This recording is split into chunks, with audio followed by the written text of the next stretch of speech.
uitați cum arată câinele în soare. Hai priviți ce frumos se vede orașul, totul alb, totul frumos. Dulăul merge pe jos.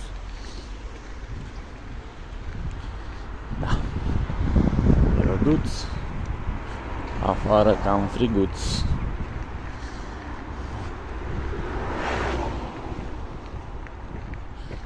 Da. Iarnă în ianuarie.